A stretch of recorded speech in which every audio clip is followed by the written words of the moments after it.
નમસ્કાર દર્શક મિત્રો, ટીવી18 ન્યૂઝમાં આપનું સ્વાગત છે। ટીવી18 ન્યૂઝ ગુજરાતની પળે પળની ખબર ધરાવતી ગુજરાતી ન્યૂઝ ચેનલ છે। હવે જોઈએ મુખ્ય સમાચાર। એસજી હાઈવે પર પરમિશન વિના ચાલતા હુક્કાબારનો પોલીસનો દરોડો। મોટા પ્રમાણમાં નિકોટિન ફ્લેવર મળી આવી। ચોક્કસ ગ્રાહકો માટે પ્રતિબંધિત ફ્લેવર રાખવામાં આવતી હતી। હુક્કાબાર ચલાવવાનું લાયસન્સ પણ ન હતું। શહેરના સરખેજ મહમ્મદપુરા રોડ પર સરખેજ પોલીસે ગેરકાયદેસર ચાલતા હુક્કાબાર પર દરોડો પાડીને પ્રતિબંધિત નિકોટિનના ફ્લેવરનો મોટો જથ્થો જપ્ત કર્યો છે। ખાસ ગ્રાહકોને હુક્કાબારમાં બોલાવીને તેમને નિકોટિનનો હુક્કો આપવામાં આવતો હતો। પોલીસ તપાસમાં એવી પણ વિગતો સામે આવી હતી કે હુક્કાબાર પરમિશન વિના ચલાવવામાં આવી રહ્યું હતું। આ સમગ્ર મામલે સરખેજ પોલીસે વધુ તપાસ હાથ ધરી છે।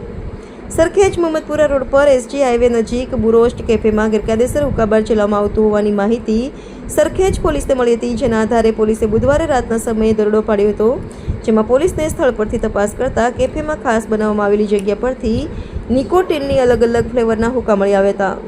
આ અંગે પોલીસે કેફેના સંચાલક જસ્ટિન પરેરા ઈસાની પાર્ક સોસાયટી આણંદની પૂછપરછ કરતા જાણવા મળ્યું હતું કે તે મહિને 50,000 રૂપિયાના ભાડેથી ચલાવતો હતો। આ સાથે કેફેમાં ગાંધીનગરમાં રહેતા દિવ્યરાજસિંહ ચાવડા, હમીદ અને વિનય તિવારી નામના વ્યક્તિઓની ભાગીદારી હતી। આ અંગે વધુ માહિતી આપતા સરખેજ પોલીસ સ્ટેશનના પીઆઈ આર.કે. ધુલિયાએ જણાવ્યું હતું કે હુક્કાબાર પરવાનગી વિના ધમધમતું હતું, ત્યારે આ સમગ્ર મામલે તપાસ શરૂ કરવામાં આવી છે। ટીવી18 ન્યૂઝ ગુજરાતી, અમદાવાદ।